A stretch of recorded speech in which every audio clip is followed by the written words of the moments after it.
Good evening, everybody, and welcome, Mario enjoyers. I hope everybody's been enjoying all the matches going on throughout this past weekend on SpeedGaming for the Super Mario Bros. 3 PointsPalooza 2025 tournament, organized by the one and only Gungeon Lover. So, just as a reminder of how our roster is shaped up, we have 12 runners total participating, each of which are shuffled within 3 groups of 4. And tonight we'll be proceeding with Game 2 among the Group B runners. HighFlyer28 is now onto his second race, this time against PapaTate7. These are two very talented runners with great knowledge of the game. I'm Teeks88, and joining me in the commentary booth today is the one and only Spicy Chicken Spicy Boy. Welcome on in. How's it going? Going good, Teeks. Hope you're doing well as well. I'm excited. This is my first race of the event I'm able to catch, and I'm happy to be commenting here with you. So I am going to drop the flag and the runners here in a second. So we are just seconds away from the race starting. I'm going to go ahead and tell them to go. Absolutely sounds great. So yeah, the way it's going to work, for those who may not already know, is that beyond just completing a Warpless race as per tradition, each player is going to be tasked with completing different specific objectives within each world, some of which are strictly execution and others which are a bit more RNG, more in particular when it comes to wall clips. And we can certainly go over those in detail as the race develops, so strap in, it's going to be a fun one. See, it looks like they did actually begin the race on race time's end, so we just need a couple more seconds before the restream finally catches up. And I think that while it's finally getting going, we can give a little breakdown of what we can expect in World 1. Yeah, we've got, the first point available is something a lot of people who have watched Mario 3 speedrunning will know. It's just getting that early P speed in 2-1, which can be a little finicky, but it is it's a strat that is, commonly seen, but that's going to be their first point just in the second level of the game. Yeah, absolutely. There is going to be a little bit of RNG luck with that just because your success rate with the early P speed is pixel dependent. The lower your value going into the level, the more likely you are to possibly get it.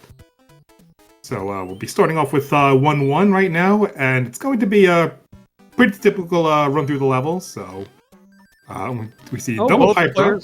Yeah, people, you'd expect people to maybe play it a little safer in a race format. So we're going to see, I would guess, maybe not the players going for everything they would go for in a PB attempt. Because the points, while you do get points for winning the race, the in-level trick points definitely are more valuable in this format. Yeah, absolutely. It looks like we have a nice sync right at the beginning, too, so... Oh, got a little bit of a pipe rub there, so yeah, looks like... no P speeds for either player. Really like the swaggy slide strats that HighFlyer was using. Looks like Tate was able to get a little bit of the backup speeds, and they both finished roughly around the same time. I'd love to see it. Now, as they're coming into the fort here, the next point is going to be doing a clip near the end of the level, where normally in a speed run you'd fly up. These guys are going to be trying to clip into the wall, into the boom boom room, which is sort of a backup strat, actually, in runs. But you see them jumping into the corner here. They get 3 attempts to try this before the point is not valid. Yeah, unfortunately, HighFlyer missed his first mushroom because of the getting hit by that the rotodisc, and the backup kind of fell in the lava on the way over. So, in order to keep his deathless point, HighFlyer is going to have to forego the point altogether and just go forward with Boom Boom as normal. So, and it looked like Papa got it on his 3rd attempt there, so he did make it through the wall. Yes, very good.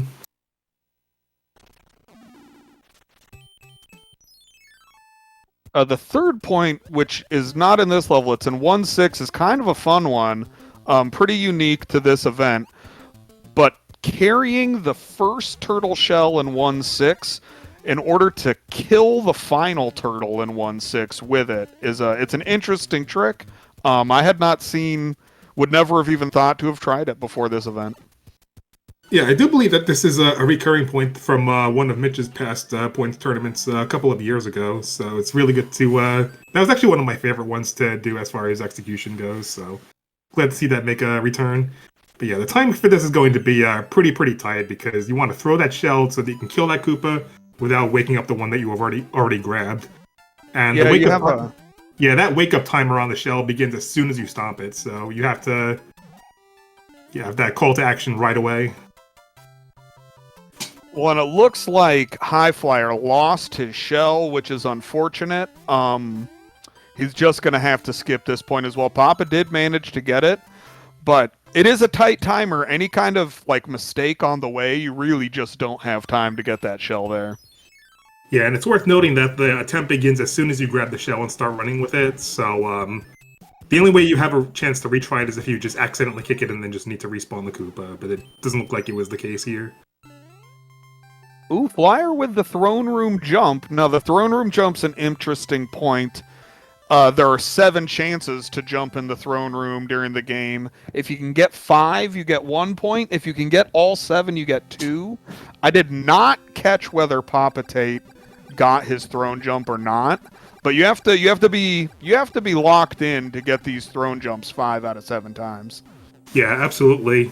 And it's important to know why, like, we have 5 for 1 point and then 2 points for 7, because depending on where you're coming from, like which castle you're entering and what your last level was before that, you can either get a 1-frame window for the jump or a 2-framer. Oh, and it looks like HighFly got the bounty flower on the airship. Just had to point that out there. That was very swaggy. You know, I was unaware of the variation in throne jump chances there. I did not know that. Yeah, if you're coming from a regular level or a bro fight or a pipe transition or something like that, then it's going to be a 2-frame jump. If you're coming from a fort, it's going to be a 1-framer. So your 1-frame jumps are going to be in Worlds 4 and 6, because we have 4F2 and 6F3. Oh, very interesting. That's good information. So what you could do is, like, after playing 4F2, you could fight one of the extra bro fights that you might have skipped with a music box or something, and then just try to give yourself an extra chance. So that is one viable strategy, but, you know, that would obviously cost you a little over 11 seconds just to get through it. Oh, and now you're going to see PapaTate trying to clip into this purple pipe structure here. You get 3 chances on this one as well. Let's see if he gets it. He does not get it. Yeah, unfortunately, he's going to have to bail on that one. So we'll see if Flyer's able to catch up a little bit. There's a 2-point deficit between them right now, because I think that HighFlyer marked up his death this point and Tate didn't. Oh, and Flyer just gets it first try. I think, you know, you hit that corner well with P-Speed. In my practicing anyway, it appears that virtually all sub-pixel values work in that particular clip. So if you hit it well with P-Speed, you should get it. Mm-hmm. Yeah, I tried doing some testing for the clip to see what is and isn't first try, but yeah, I haven't really had many consistent results, so that might be a skill issue on my part. Looks like Flyer didn't get the backward slide strat. Looks like he bumped into that Koopa just now, and I don't think that Tate got it either. No, that is a tricky strat. You have to slide down the hill and then basically neutral the D-pad and not turn around for the remainder of the level, just jumping backwards and hoping to preserve that momentum.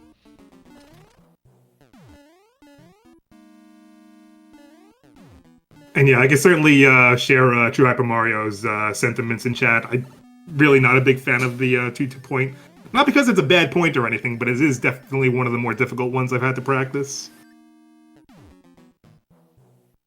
Because you also have to have really good D-pad for that one too, to do that like that quick turn back as you're doing the backward slide, because if you just roll the D-pad the wrong way, you could just run right into that Goomba that's on the hill. And if you're just like even slightly downward from the top of that hill, you just won't even get enough momentum to carry you forward. There's a lot of things that can go wrong there. That is true. There are some safer ways to set it up, and but I'd say it's one of the more challenging points in the tournament. So yeah, Tate's going to have to be a little bit careful. He is Small Mario right now. Yeah, I think he should be in good shape if he ends up taking the 2-5 route. I think that enemy set is a little bit more Small Mario friendly, whereas if you try to do 2-4 optimally, you're kind of at the mercy of the boomerang bro. Oh, we're going to see a nice little skip on the music box from Tate. Got that post 2-3 early Dom box.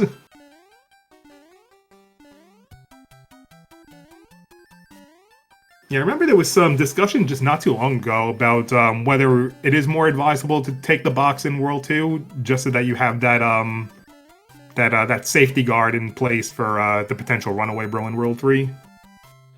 Yeah, I think that's an interesting point. I think, though, the number of situations where you can actually use the music box to stop Runaway Bro are somewhat limited.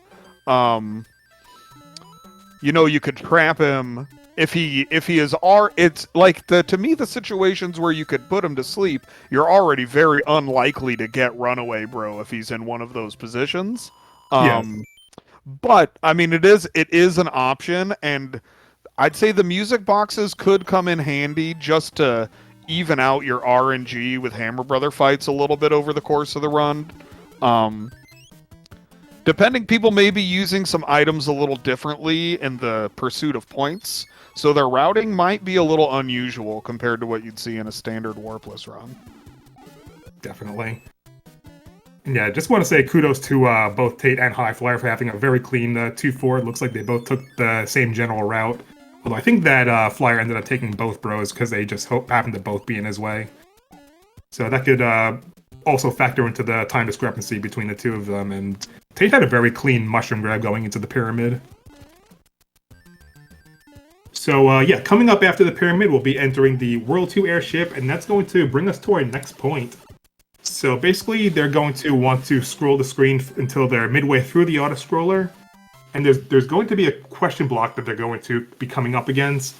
So they're going to want to bump that block as soon as it's pretty much loaded and it's within Mario's capacity to bonk it. And if they time it just right, like they hit it as early as possible, they could perform a glitch that turns the block from its regular brown to green. So we're looking for a green block. And it is challenging. On my television, I cannot see the block. I believe if you're playing on a really open, like, emulator screen, you can see the block before you jump, but maybe that is not correct. But it's kind of a blind jump. You have to have some other cue to know when to jump. Yeah, absolutely. And I can say from experience that playing on a CRT, you cannot see the block as it's loading in, because it's just too high above where the screen crops it. And it looks like they both got the green block. You'd love to see it. Very nice. Both got it. Yeah, that's pretty good. It's not easy. It's not something you typically would ever go for, even just messing around in runs, because it can be a little risky to jam yourself up to the front of the screen like that in that particular spot.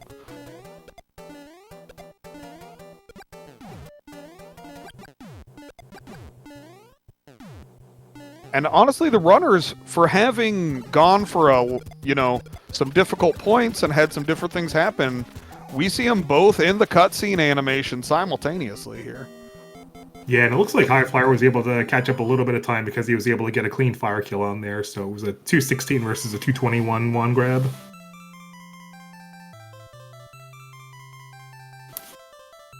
Now, World 3 routing is going to be kind of unusual here, in that one of the points you have to grab a fire flower in 3-3 while maintaining P speed, but that requires you to take damage. So people are going to be taking some intentional damage before 3-3 in order to get that point.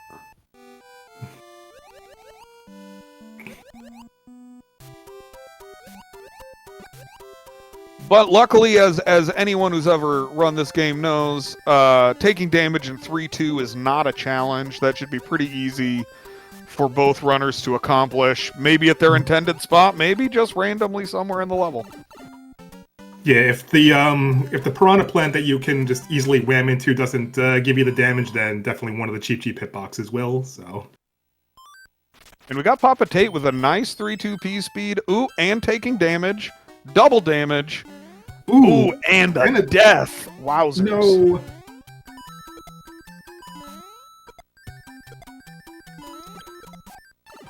Oh, Flyer. Oh, just taking damage.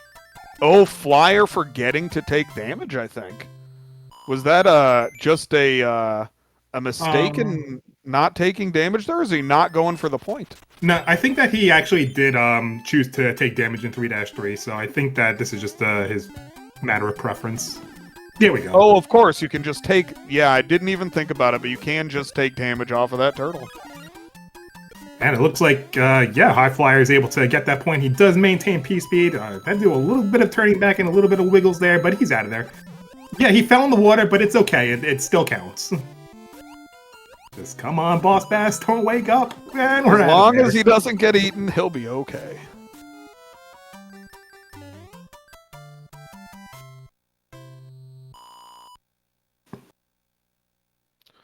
All right, and Papa with another chance here. Well, so actually, I'm a little unclear on this because he had a death.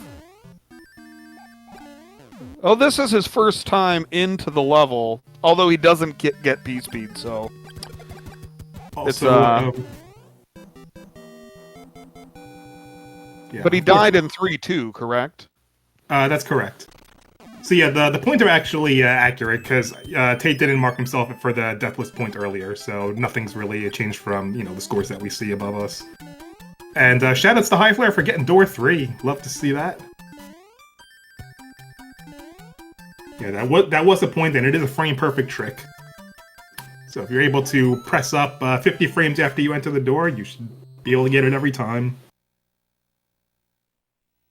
Ooh, Papa's setting up carefully, but unable to get the point. Falls in the water, and you don't get a second chance here, so you just have to skip door 3, the door 3 point after one attempt.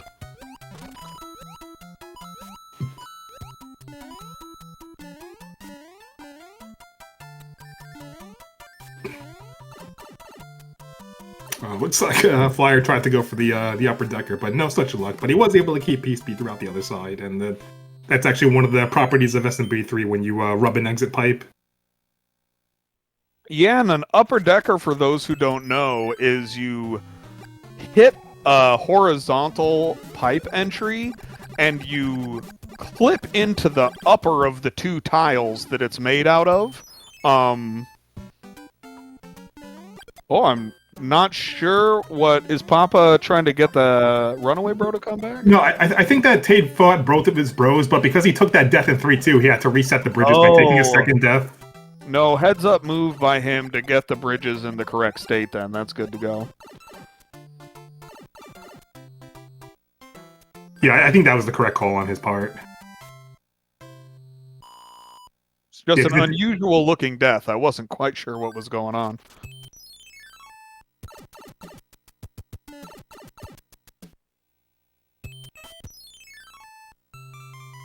And no throne jump on World 3 airship for Flyer, so I think he's still with 1 so far. Unfortunately, I wasn't able to keep track of Tate's throne jumps, so I might have to comb through the VOD later and just verify. And it is a challenging point or two to get, because you have to hit a lot of throne jumps to acquire that point. Oh, and we'll see Flyer going for a multiple 1-up trick. If he gets 4 1-ups... He got it. He got it. There it is. Beautiful. And, taking the damage there, you gotta just commit to the 1-ups, and taking damage is all right. Yeah, this was actually a very unique point that I don't think has been used in other tournaments before, so this was actually a unique challenge for me to learn, and it took quite a bit of brute forcing different setups to get it to work, so... Well, really creative. I really liked it. It's a fun one to pull off, and it seems to me, though, there are even a couple of different patterns, because the bullet bills can fire on slightly different cycles, so you have to be ready to adjust a little bit.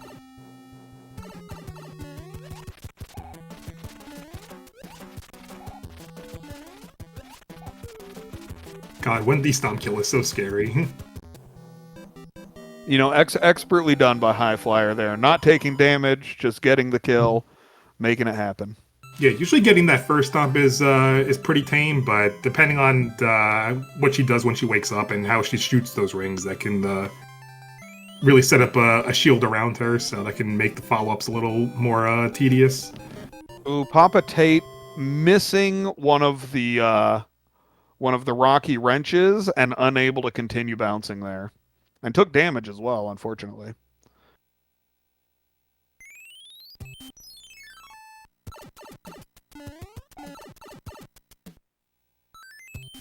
Ooh, took a little damage on the cannon too.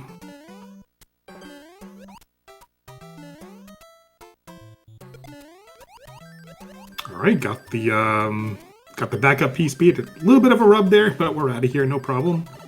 You know, well done switching it up to low route there for HighFlyer. An on-the-fly switch. Probably not what he was going to try to do, but got it. Yeah, interesting to note that the bottom route for 401 was a point in one of the previous tournaments as well. Ooh, we got the first frame jump. That's another point right there. Yeah, so that's along with door 3. He is doing well on the single frame inputs, racking up some points there. You know, if you can be on point on your single frames, you can get a lot of points in this tournament. Yeah, I think he had a bit of a rocky start at the beginning of the race, maybe because of nerves, maybe because of the concerns of OBS, like right before things were starting up. But I think he finally found his groove after that World 2. Lots of good attempts on the upper deckers as well. Looks like he's doing the pipe rubs correctly. He just needs the sub-pixel to work now. Yeah, the beginning of World 4 gives you 3 levels that you have a possibility of getting an upper decker in. So it is really kind of it's the meat of the area in the game where you can really go for upper deckers. Although I'm told you can get an upper decker in 4-4 underwater if you get extremely lucky, though I've never actually seen it. Yeah, come to think of it, I don't think I've seen that before either. And I know, Spicy, you've been working with some backup strategies for the 4-4 P-speed strats with the P-wing, so... I have. So I think... Yeah, there's some different options. I remember Papa mentioned he might be doing frog suit, but he did not grab a frog suit. So we'll see how they are going to approach 4-4. Yeah, it looks like Flyer's going to be doing the traditional route. You don't necessarily need Fireflower for this, but it certainly helps in case there's a little bit of some issues with the Spinies. And yeah, because I think he missed his jump there, that's going to cost him the 282. Yep. Yeah, not a bad backup, but it is not enough for the 282.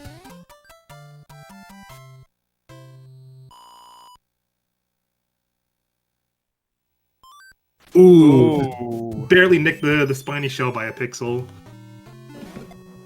Yeah, that is not a level I would like to be small in. It is dangerous to be small in a land of giants, you know.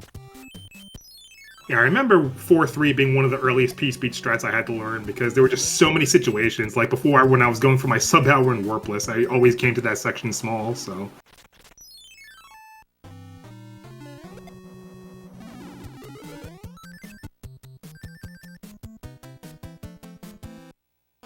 All right, PapaTate through the danger zone cleanly this time.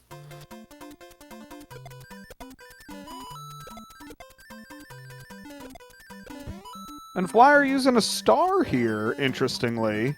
Kind of an interesting backup. I guess he's got an extra star to work with. And avoids a delay at the beginning of the level. Oh, Papa going with the P-Wing strat. I think... you know, he must have liked it when he saw it, and we'll see how it works out for him. Oh yeah, I just saw it. It looks like Flyer fought all 3 bros in World 4, so I guess it makes sense that he would find that star dispensable. But I think that it would have probably been a better use in a level like 6-8, where you don't want to worry about getting frame rolled and getting late P-speed on those little hills. And especially when there's a point on the line. I think that going through 4-6, just doing that little delay in the beginning just to make sure you have a clean passage through those Koopas probably would have been what I would have preferred, but yeah, it's still not bad. And then in 4-4-2, perhaps the most straightforward point of the tournament is just stomping every single dry bones in the level. I know people have been toying around with some really high-end speed strats for getting them quickly, but you can also just take your time and make sure you stomp on all of them. Yeah, really your only objective is just to stomp out the dry bones. Doesn't necessarily have to be fast, but it is swaggy when you're able to.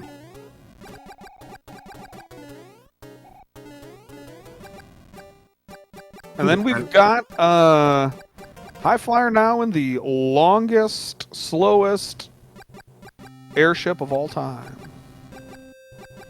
We see another death on PapaTate's side with the just barely missing the donuts. He had the build up to get the P speed, but yeah, just barely short of the jump there.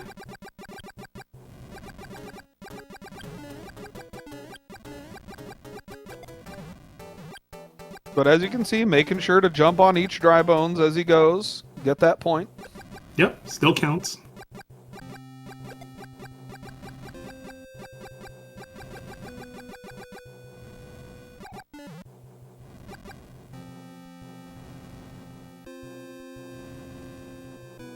And if anyone's got a joke for us on the airship, now is a good time.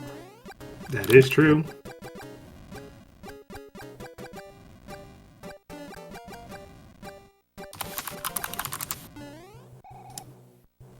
Do you know why Mario had to go into the pipe small? Why is that? He didn't have mushroom. Oh my god. I hate it, but I love it. But I hate it.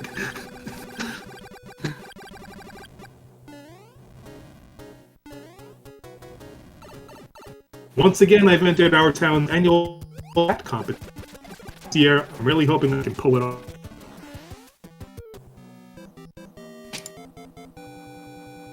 Saw a baguette in the zoo. It was bred in captivity. Ooh, malevolent.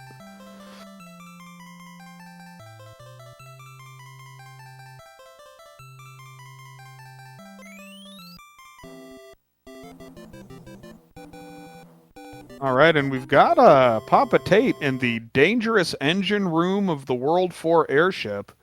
Got to be careful moving through this area.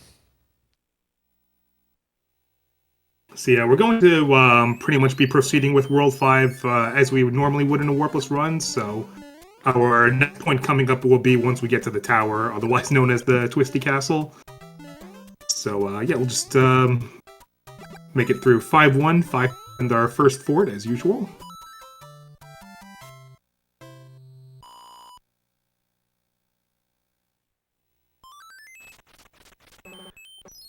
You know, and we do see Flyer kind of coming ahead. He's got a 4-point lead at this point. There is a lot of game left to be played, but you know, at a roughly the halfway point of the run, 4-point lead is looking pretty big. It's interesting to note that he didn't go for the 5-1 P-Wing route where he would get extra music box. Which I guess makes sense because I don't think he even used the music box in World 4. I think he just played all 3 and then just kind of went forward. So, yeah, he might just be going for the triple skip in World 5, and then just having his last music box left over for World 7 plant. And with those 2 extra P-Wings, one from the bro and the other one from being able to save it from 5-1. He'll be able to fly over the wall in 6-9 and forego the clip in 7-6. So he's pretty much investing in some. Now he also played 4 Fort 2. I didn't, which I did not fully understand. Did I miss something with that?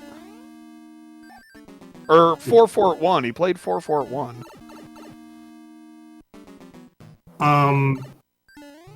The only reason to play 4F1 is if you had to skip both of the bros, or if you missed the hammer in World 3 for any reason.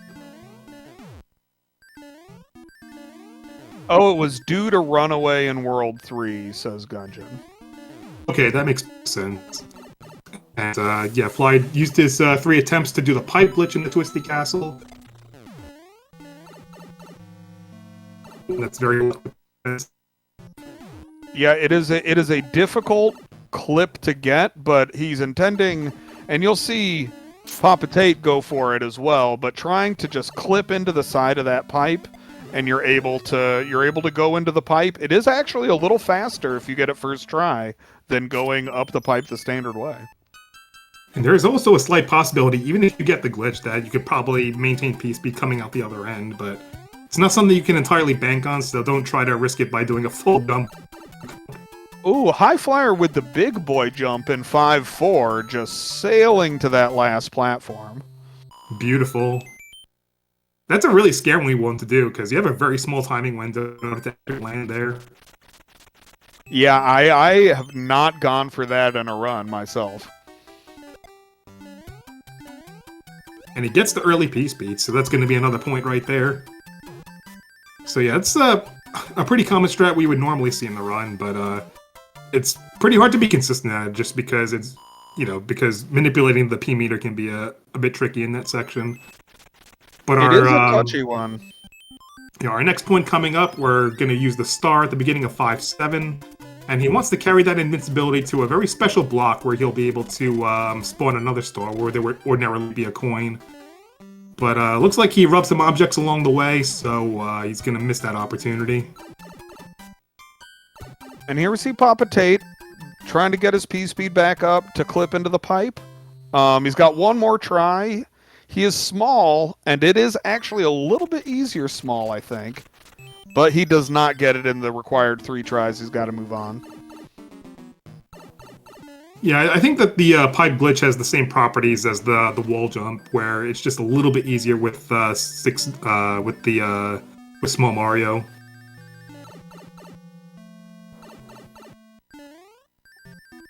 And you do want to be careful. You do not want to die as Small Mario towards the end of the Twisty Castle. It's a long way back down to the bottom.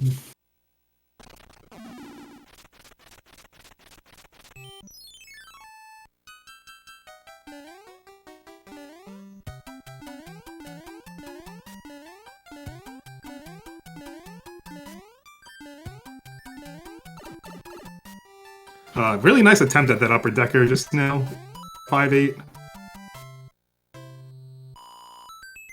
Yeah, that is, I think that is the last opportunity for an upper decker. I may be mistaken, but I think it is. Now, I couldn't tell if Tate was trying to go for the early P-speed in 5-5, and he just happened to short the jump and rub the blocks, so I am not sure. To really properly build up. He might have just been urgently trying to get to the mushroom out of safety. But we'll see if he's able to pull off the special lock in 5-7. So we got his star starting off very nicely. Clean jump so far. And he got it, and he kept P-speed as well. Well done. Well done. That is a clean point right there. Yeah, that's a strategy that I've seen a couple of runners do, and I never really even thought to do that until I saw that, so I really like the creativity with that setup. So very well done today.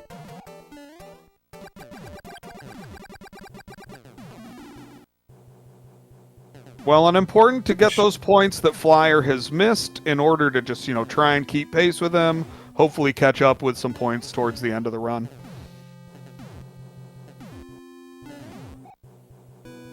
Yeah, PapaTate will have another opportunity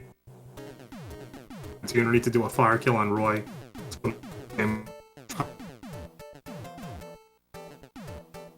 Yeah, the fire kill on Roy is, you're able to manipulate it and set up for a pretty easy fire kill in most situations.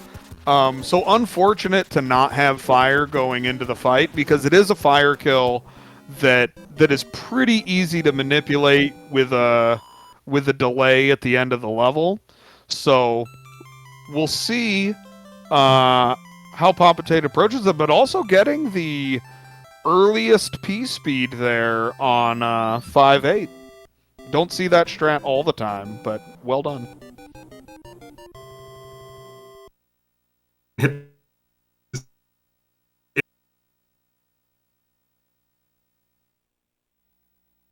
Oh, sadly, Teeks, I think we're having some audio issues coming from you. I was unable to catch what you said there. Oh, sorry, I cut out. Am I good? Sounding better. Okay, good. But yeah, I just want to...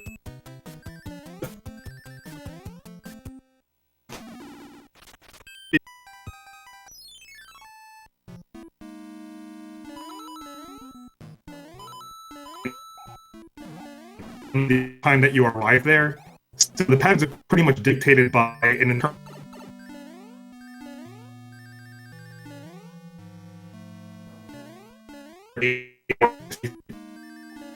All right. And what the hammer bro movements are looking like, then you can pretty much manipulate patterns to get something more desired. Well, and we see HighFlyer getting the floor kill on the Boom Boom. That is a point. If you can manipulate the Boom Boom to fly underground and then fly up into your feet, he drops into the abyss, and you get a glitch kill on the Boom Boom. So there's a point right there. Yeah, it's definitely one of the scarier points to go for, especially when you're small Mario. Most of the time, you should be able to fly in a position where you can get the floor kill pretty easily. But there's always that small possibility that he'll fly at an awkward angle and just kind of scoop you up like at the last second, and you can't react in time. Yeah, and you really only get one chance, because if you fail to hit him, there's not a good way to manipulate him back under the floor that I have seen.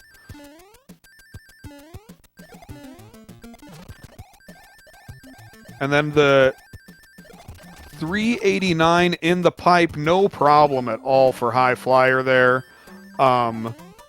Gets the despawn and gets out of the level quickly, netting himself another point.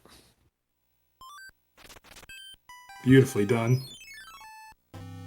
Alright, so PapaTate is going to do the Hammer Bro fight, and then he'll be taking a shot at the Boom Boom floor kill as well. So we'll see how that develops.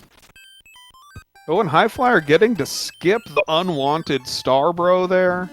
Some pretty good RNG from World 6 for him. Yeah, and especially helpful too, because I don't think he even really needs any more stars, considering he got an extra one from World 4. So he has pretty much everything he needs for the rest of the run.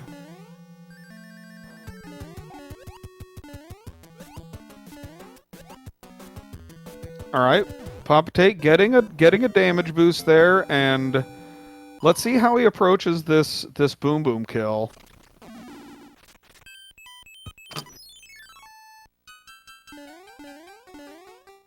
Ooh, not happy with the initial position, and he is unable to get the floor glitch kill on the Boom Boom. Boom Boom was kind of moving around in a way that I think was not ideal for his setup. Oh my goodness, what happened to Tate? Looks like his game just glitched out, and it's just stuck now. Yeah, that looks like a cartridge misread, doesn't it? It does, yeah.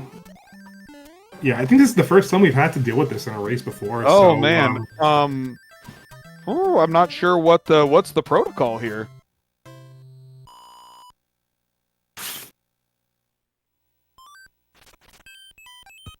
Okay.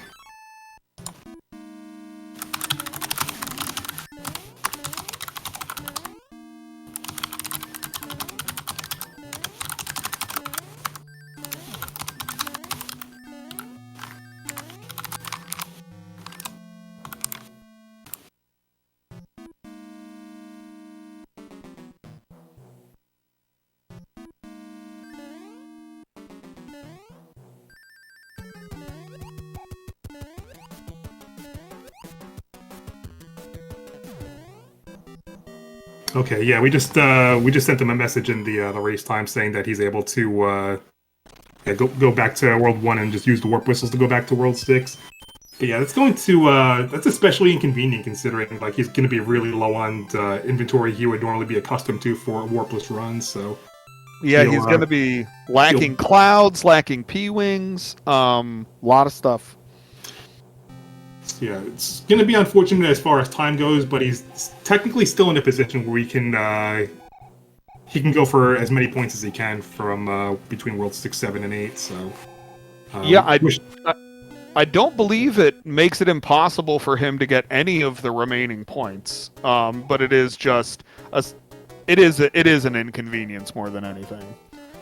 Yeah, like I mean, he can still go for the power ups in 6F3, and then technically go try to clip 7-1, and go for the bottom clips in 7-2. Like it's not impossible, but probably safe to say that he's not going to win the 2 points from winning the race given a reset.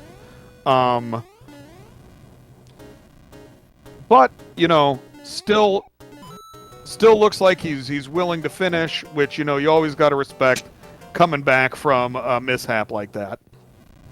Yeah, we definitely got to give him a lot of credit for just continuing to push forward, even though I'm sure he's really stressed out from a situation he has no control over. So, let's give our love and our support to PapaTate in chat right now. He's doing his best. You know, if his setup's anything like mine, you know, maybe his cat jumped on his Nintendo in the middle of the race. It's tough. It's tough. Stuff happens like that.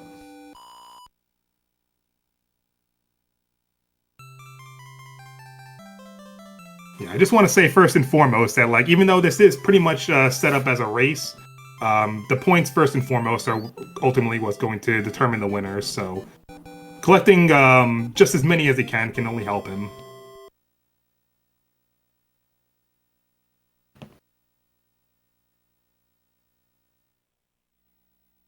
Now, the infamous 7-1 clip is coming up on HighFlyer's side. You get 3 chances to get the point.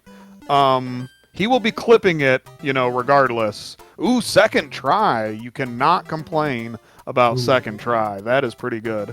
Yep, it still counts. You have up to 3 attempts for the 7-1 clip for it to count as a point. PapaTate, you know, taking his time, making sure to get this warp whistle and be able to rejoin the later part of the game here with a couple of warps.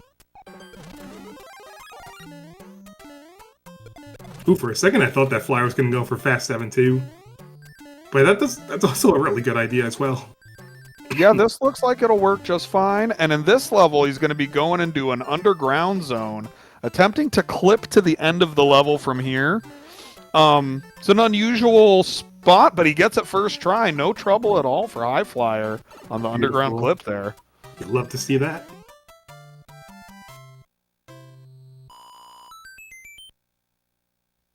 Yeah, one unfortunate thing is we also see on PapaTate's side, because of warping to where he is, he doesn't have a hammer that he would use to skip the first couple of levels of this world. So we see him having to play levels he is not used to playing. Yeah, let's hope that he goes to 6-3 next, because 6-2 is going to be an auto-scroller.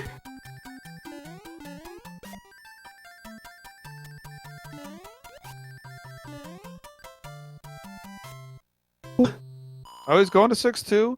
And as a point of reference, if he gets the boom boom glitch kill this time, it does not count. You get 1 attempt, so you can't just die and keep trying it. You've got to... He's already taken his 1 attempt on that.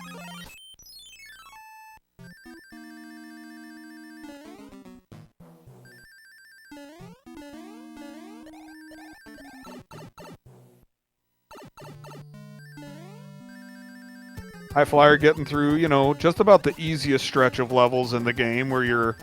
Really, it's an item abuse situation where you're just using P-Wings and clouds to get past levels very quickly. Yeah, and as discussed before, he'll be able to forego the playing through 7-6. He has that P-Wing, so he can just pretty much fly over the wall, and he's pretty much out of there. So there's one more point that HighFlyer will be able to go through in World 7, and that's basically going to require him to pick up the hammer suit in World 7, in 7-8, and then carry it with him to the end of 7F2 and finish off Boom Boom with him.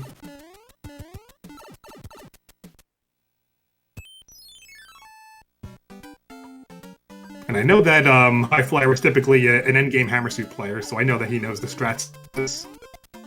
Yeah, so we'll probably be seeing him go for the relatively high-level speed strats. Missed the pipe entry there, but I think he'll know how to handle this situation. Yeah, it just means that you won't be able to carry... We'll snipe out.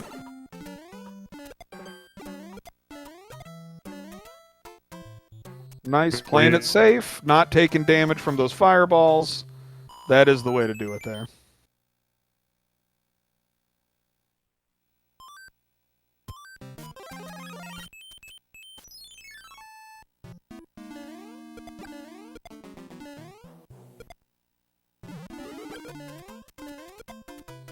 Looks like, oh, PapaTate was going for a little redemption, but he is going to have to fight the Boom Boom in the standard.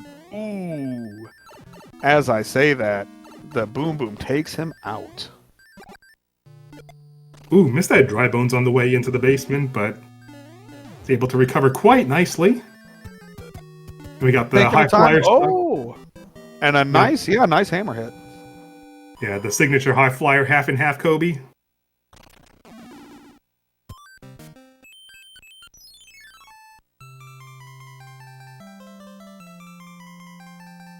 All right, PapaTate opting to just go for the standard star overkill in 641 here.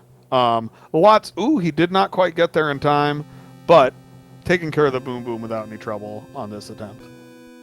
Actually, their opportunity to reattempt this for the point, since he already attempted it before the crash happened. But yeah, everything else moving forward is fair game for him to accrue.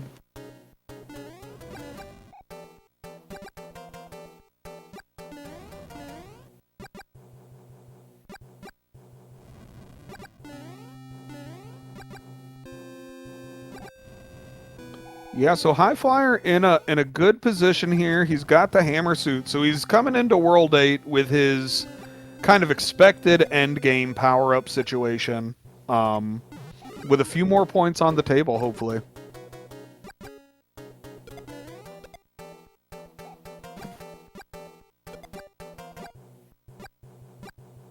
PapaTate not getting great Hammer Brother luck, although maybe he doesn't mind grabbing an extra star here since he is virtually out of items.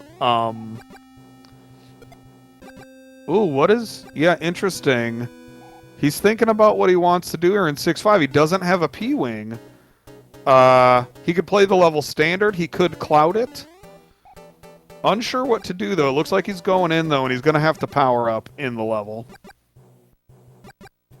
The mushroom and then the leaf, and then just go through the dev intended way.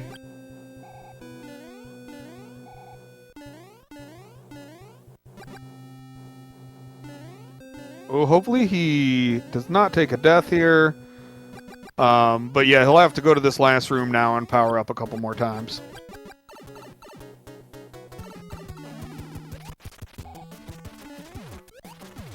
Meanwhile, HighFlyer in the Ludwig fight, taking Ludwig out, going for an off-screen wand grab jump there, it looked like. See, World 8, HighFlyer has 4 more places where you can accrue points. And if he wins on time,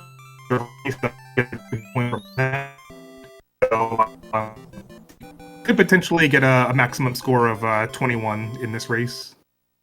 21 would be a very solid score. I think if you are scoring in the 20s, you can expect to win your fair share of matches in this tournament. Ideal. Gives you a pretty solid chance. Okay, PapaTate taking damage. Gonna have to attempt to beat the level one more time. And I think he's got it this time.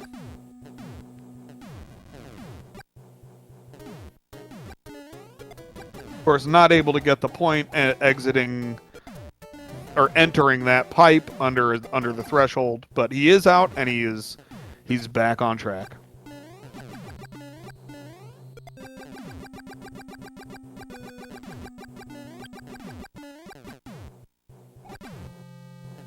Now, if I'm not mistaken, HighFlyer missed a couple of points in World 6, so PapaTate has a chance to make up some points here now that he is back to the levels that he would have been playing a little bit sooner had he not run into his game crash situation.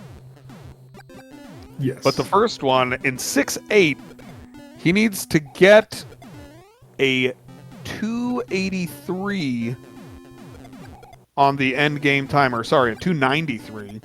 Yes, 293. 293. Which, if he gets a decent P-speed build at the beginning, should be pretty doable. I think that he's able to... I think he can do it. It looks like he had a pretty good P-speed build, so he's going to get it. Yeah. I think that's the only problem I've run into is sometimes the lag in this level seems to make your P-speed not build well. and that can cost you a little bit of time. Yeah, I think that the most common mistake when it comes to the 293 strat is just over jumping when you're going past that gap where the Buster Beetle is. Because, yeah, if you end up on that platform a little late, then the arrow's going to build pretty slowly. Big Mario wall jump, second try. And that was first try that he got the pixel. The first jump he did not get the pixel, so an excellent wall jump back up. You know, making the best out of a bad situation there.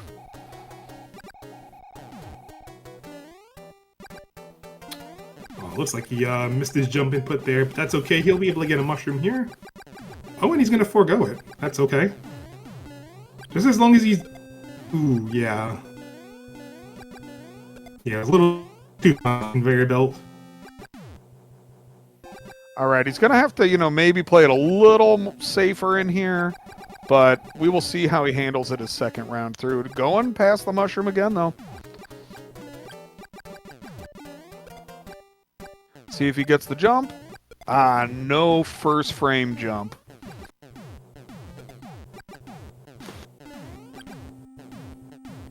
So my understanding is that you know, you get a point for jumping in that room, but the time is the same as door 3 because the frame on which you can jump is the same fade in frame.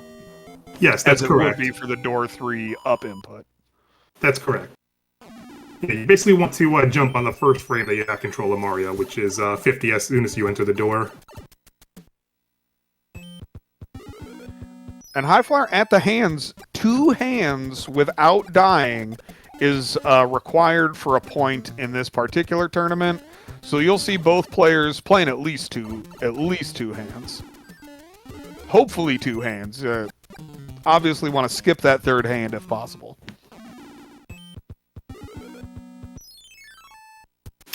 Alright, so HighFlyer is 2 for 2 on hands, so hopefully that's going to be the last one, and he'll go straight to Air Force into this.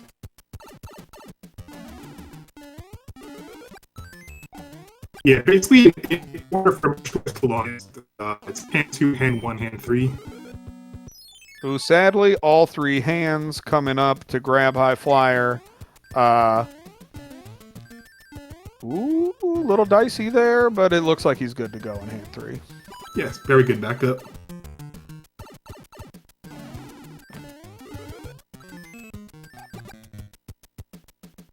All right, now for HighFlyer coming in to the airship here, he's really gonna want to keep this hammer suit because he needs a projectile in order to really get the next point. Although I suppose, yeah, I'm not sure if there's a way to do it with a leaf damage boost.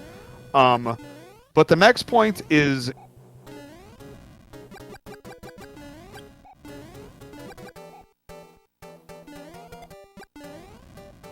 Yeah, the next point is going to be Starless 289 in 8-1.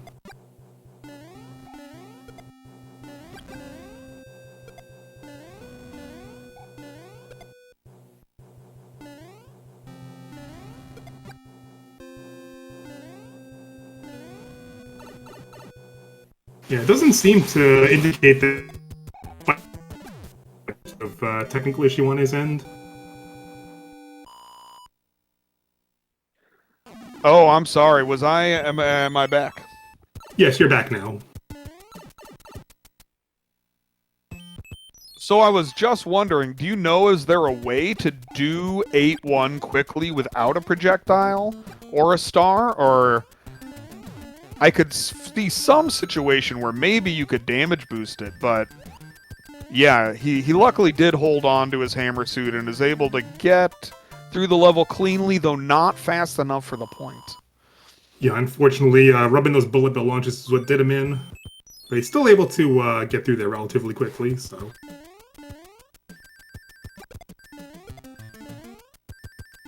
Alright, Papa coming in for the underground clip. He's got 2 more chances.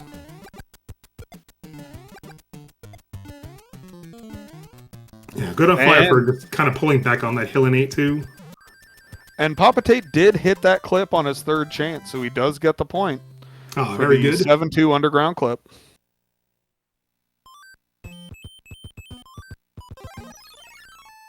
So coming up on Flyer's side, his next point opportunity will be in this fort. So basically, he wants to do a single frame jump off of the P-switch that's coming up on after the conveyor belts. So among the Mario World community, that would be called the Yump. And he gets it! He gets the Yump! Oh my gosh. I mean, Flyer really hitting on all cylinders there with the Yump.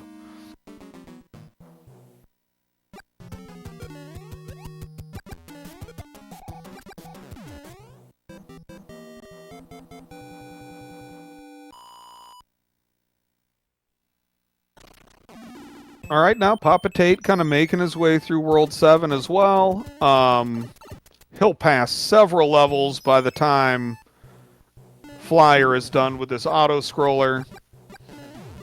And we will see how PapaTate deals with the hammer suit situation.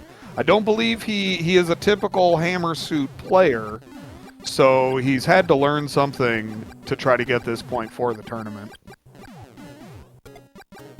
Oh, and short of P-Wing, first try clip though. First try. P-Wings be damned. He wall jumps, he clips first try. Nothing is going to stop him. Beautifully done. Beautifully done, Tate.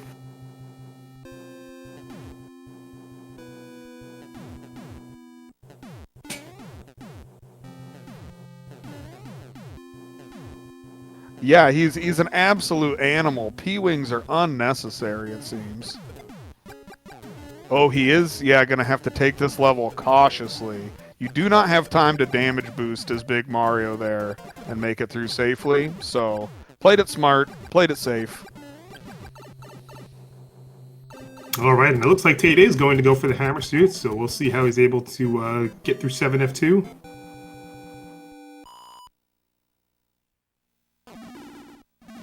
But really, you know, big ups. Oh, Ooh. I was just going to say big ups to Tate for making do with a lot of backups here, being short many items. Not easy. And we got Flyer trying for his clip here. He does not get the stairway clip.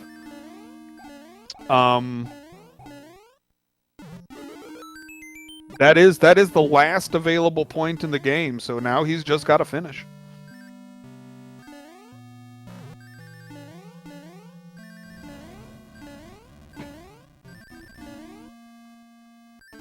All right, everybody, and bye, Bowser. Everybody get your GGs in chat for HighFlyer28. He's going to be the winner of tonight's race. And PapaTate without a cloud opted for the clip route here in 7-9. He is struggling with this clip, but he does get it. He gets through. Not going for 4 clips, it looks like. That is 2 clips too many. It looks like Flyer's final race time is going to be 55:42. Yeah, 55:42, and with 19 points, not a bad showing at all. Definitely not at all.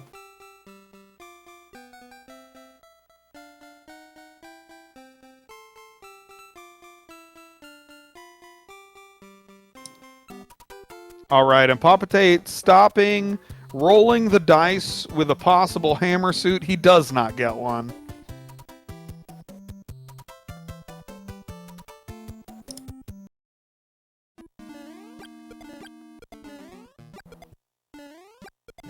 Ooh, but a nice fire 742 here.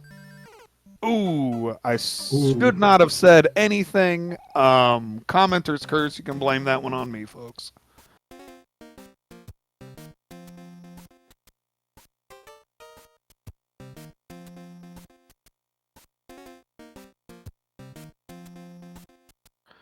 Oh, and PapaTate stalling out here. Yeah, it looks like PapaTate has officially forfeited. He has forfeited in the race room. Well,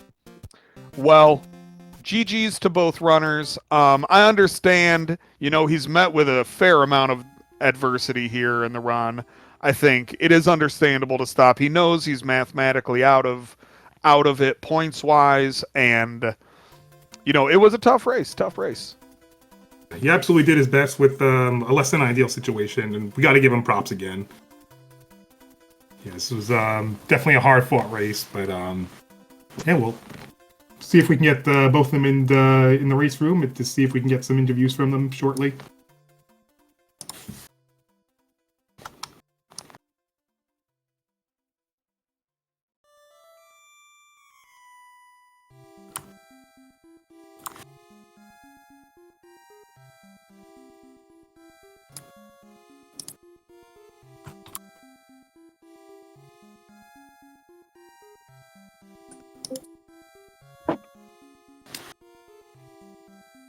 And we are joined by both of our racers, HighFlyer and PapaTate7 to both of you. Thank you. So yeah, it was quite a race. What might have been your initial thoughts on this? I want to say a lot better than yesterday, but I mean, I don't know. I was missing a lot of the easier ones, in my opinion. There were some I had some unfortunate going at it. World one was really bad. Yeah, I was actually telling Spicy Chicken that yeah, it looked like you had a bit of a rocky start in the beginning, especially between the first two worlds. But then I think that by the time you were well into World 4, you finally found your groove and you were able to get back on track. Yeah, I'm looking back at it. I don't know what happened in 1-2, honestly. I don't. There was a lot of moments that when I thought I was gonna fail the trick, like my first instinct was, oh, I need to do this so I can keep P-speed, not, oh wait, I'm going for points here. So the muscle memory of backup strats because you failed the initial P-speed strat or something like that, that's kind of what did me in some of them. Like in 5-7, for example, that one, I just kind of just zoned out, like right when I was about to jump onto the 3 blocks, and I was like, wait, what am I doing here? There's definitely a difference in this format where you've got to be, your instinct is to go fast. You've done a lot of races in the past, and yeah, but it really is points are king in this tournament, and so the backups are different. You really have to have a different mindset. yeah. One F, I truly thought the mushroom was gonna go to the right and it went left. I was like, oh, I guess I'm not going for this then. Getting frame rolled at 1.6 as well. I mean, it is what it is. I was like, well, I can't just redo it. It's already committed to it. So, yep, I'm taking the right of shame in 1.6. Yeah, that was I pretty could have went for wild. P-speed, but I was like, whatever. I already messed it up. I'm already sick of it. Yeah, but at least you were able to have a little bit of a redemption in World 2. I think you were able to get the first try clip in 2-1. Yeah. Backward slide. I don't even remember what happened. Got the green block finally. I think I found a way to manip the 1 bullet bill, so I didn't have to worry about hitting it when I go for the green block, which I don't think you have to worry about anyway. But it's just where my mind is when I'm like, oh, I'm just gonna hit it, then I'm gonna mess up a pattern possibly, and so many things I hate thinking at the last second, and it ruins the whole purpose of what we're racing exactly. Yeah, I was actually meaning to ask you, do you play on a CRT by any chance? Yeah. Because like depending on which model you have, it's so easy for the question block to actually like appear on the screen. So you kind of have to guess just based on where the music is. Oh, well, yeah. I was gonna say for me, so my TV is rather small, and a lot of the things I can see when I have like the feed on OBS, I can't see it on my CRT. Like it's cut out. So Yeah. like oh, and then when when I get bouncy flower, I have to do like this weird visual cue with the cannon, and thankfully it works when I actually do hit it on correctly. So, Yeah, but like that green block one, the block is never on my screen. I have to literally jump while it's not on screen for me. Yeah, I have the same issue. I have a spot on the floor I look at to jump on. Yeah, there's one of the circled windows. what I look at on my CRT is when that first, I think it's the first window, when it's almost about to completely clear off screen is when I jump and I get it. So. Yeah, I've been using the audio cues in the music, so I'm just listening to the bass line. The dun. Well, you're dun, the dun, metronome. You're the metronome guy, so. Fair enough. I keep forgetting. I think it's 140 or 144 for door 3, but I don't know. There's a weird visual I use for door 3, and it usually works, but I don't know. It's just the way I've always done it.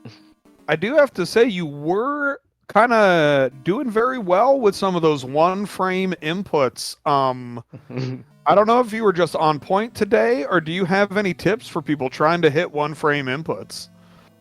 Like the 4-2 or yeah, the P jump, the 4-2, the door 3. I mean, see, it's hard to tell. To give tips on that because not everybody has the same setup. Like if you have a CRT, maybe because I have a CRT, but if you're playing on emulator, you can't really give tips on input lag. The only thing I can say for the way I do it is, as soon as I feel like Mario's about to touch the P switch, that's when I press A again, and it usually works. It's like you literally want to jump as soon as he touches it. It's literally frame perfect. It's like, I think it's kind of like just trying to get the see 4-2 I usually struggle with, and I've yet to get the 6F3 one. I still have yet to. I tried it in practice. I can't figure it out right now. Well, we're just saying theoretically the 6-4-3 is the same timing as door 3. Because it's just the length of the door transition animation. But it, of course, is a different button, feels different, different hand. But yeah, theoretically the same timing. Yeah, when I do my metronome strats for door 3, I just have to tap the up on the D-pad. But with the 6F3 jump, it's like up, A press, and just trying to coordinate that when you're under pressure, it's a bit more challenging than I anticipated. Yeah. Well, I do want to ask PapaTate, any thoughts on your run? You ran into some technical difficulty, just a game crash apparently. Are you playing on an original NES with a cartridge? Yeah, I am. Yeah, it was technical and skill difficulty today for sure. Yeah, it looked very much like a cart misread there on the screen, where the cart must have just been somewhat misaligned at some point. Yeah, as soon as the question block popped up, that's when it happened. Or the question orb, whatever it is. Huh. Well, congratulations on keeping with it. I was like very impressed, nailing the backup strats, getting that big Mario wall jump, 7-6 first try clip. I mean, the backups were there when you needed them, but it is unfortunate that you ran into that issue and, had to go back and warp again. That's tough to come back from. Yeah, once I got to 6-5 and I realized I didn't have a P-wing, I kind of wanted to forfeit right there, to be honest. But I'm glad we got to see. I'm glad we got to see you pull off some tough stuff to try to stick with it for a little bit longer. The worst when I lost the hammer suit in 7-8, because I've been really practicing the hammer strats for 7F2, and I actually was gonna go for the speed strat, but didn't get that far. Yeah, I saw you gambling on maybe getting a hammer suit. Were you gonna gamble for the hammer suit and then still try to show the strats you've been working on? Yeah, I was gonna go for it anyway, even though I knew it wasn't gonna be for a point. I thought I'd just whatever at that point. Yeah, trying to maintain P speed coming out of the pipe where you grab the hammer suit is pretty sensitive, because you have to line yourself up in a very specific spot and then just have a very quick A to B press in order to maintain P speed while still being able to snipe out the Batuis and stuff. And depending on your timing, sometimes they'll just be in your way inevitably. So yeah, it's a pretty common issue to come across. Well, and can I ask you guys, do you have your next bout set up? What is next for you in this tournament? Oh, mine's free and easy against Teeks on Wednesday. Shouldn't be a problem. Well, good luck to you there. Oh, I mean, I will tell you what. If Teeks rolls out of bed and races, you have no chance. I learned that firsthand when I first raced them in the first Warpless tournament I did. And he got a PB too. So Yeah, I think that was the 5102 PB. yeah, Like I just belly flopped in 2-1, took damage, and the bros were just like in a bad position that just cost me about 10 or 15 seconds, like right in the early game. So I just got mad and just kicked into high gear, and it just worked out. Let the anger flow through you. That's the secret, I guess. Yes. for me, I have to schedule with THM, so probably will be sometime this weekend, hopefully. Awesome. I'm looking forward to more races. This is the first one I've been able to catch, but it was pretty exciting seeing you guys go for it and seeing how people approach some things a little bit differently. Very interesting. Yeah, I don't know if Teeks noticed what I did in our race yesterday in the fort. There was a way I figured out how to do that fort fast while trying to get the clip. And I tried to go for it today, but yeah, the things happened. I was actually really impressed by your 6F1 going into the floor kill, and when you did that jump off of the question block in order to just dodge the rotodisc. It looked really scary, but it does save quite a bit of time. Oh, it's quite free actually. Like as long as you just do the P speed, you just jump right up there. It should never get you. I do it in rando too, actually. Yeah, I mean, it probably just looks scarier than it really is because I just haven't really practiced it enough, but I was able to get some floor kills that were like 275, so I'll definitely keep that in my back pocket, thanks to you. Yeah, no problem. Yeah, 1F, I don't know if anybody came up with, but that one where you can duck jump into the very right side of that dry bones, and if you jump just perfectly enough, you can actually get the clip without touching the ground. Oh, I was wondering about that. I messed with it for just a little bit, but then I was kind of gave up on it. But you can go directly from the bones to the clip. Yeah, yeah. I actually almost had it against Teeks yesterday. I must have not had the pixel, but I pretty much nailed it exactly the way I had to do it. Just didn't get the first try.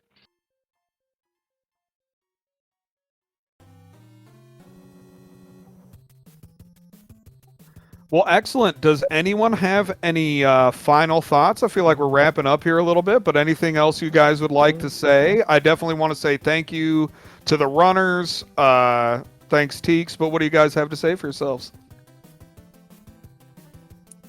Get a new 72-pin connector. Yeah, no, GG PapaTate. I mean, it's unfortunate when those things happen. Hopefully you get it repaired and good to go. I'll make sure I blow into the cartridge before I start next race. You know, the thing they tell you not to do. Yeah, we're extra hard. Thank Thanks you, for the race, HighFlyer. Appreciate it. Yeah, Good game. Yeah, GG's. Yeah, thanks for Teeks and Spicy for doing comms, Gungeon for hosting this tournament. I honestly have been wanting to do a points tournament since I remember when I first started running the game back in 2021, and seeing Mitch hosting them at the time. So yeah, it was yeah, I think as Teek said, long overdue. But no, I'm very excited to be able to do this. This is one of those challenges I like to do. So yeah, thanks Gungeon for hosting and SpeedGaming for letting us restream. Yeah, we were about 4 years overdue for another points tournament, so I want to just give a huge thank you to Gungeon Lover for just carrying that mantle for us. And yeah, congratulations again to HighFlyer tonight's win, and to PapaTate for persevering even through there was 4 seasons. Really put out a really impressive performance tonight, and it's been a pleasure to join Spicy Chicken on the in the commentary booth tonight. So before we wrap things up, I just want to announce that we have a couple more upcoming matches, of course. So tomorrow we have.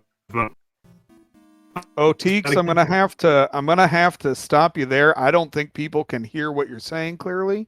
But yeah, if you do see the links in the chat, there is the live schedule as well as the Discord for the event. So make sure you do click on those and check them out.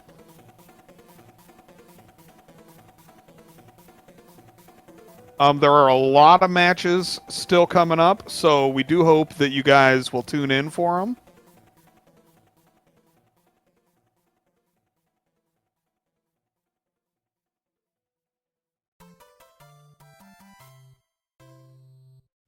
And it looks like the next bout up looks like it is tomorrow at 2 p.m. Eastern. Cotty versus Stewie Cartman, and then we got a couple runs Wednesday, including the PapaTate7, myself versus Darth Icarus, and then more coming up later in the week. So check out that schedule, and we hope you guys definitely come in and tune into some more, because this tournament, you know, we're in the group stages. There's going to be a lot of good bouts going on for a while.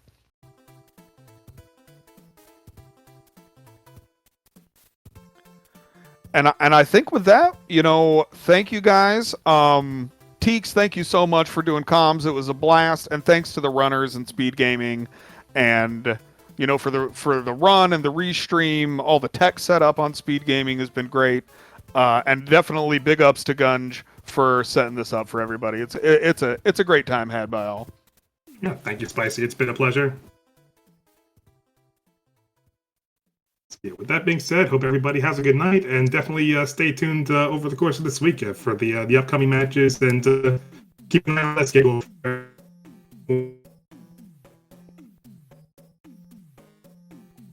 All right, signing off.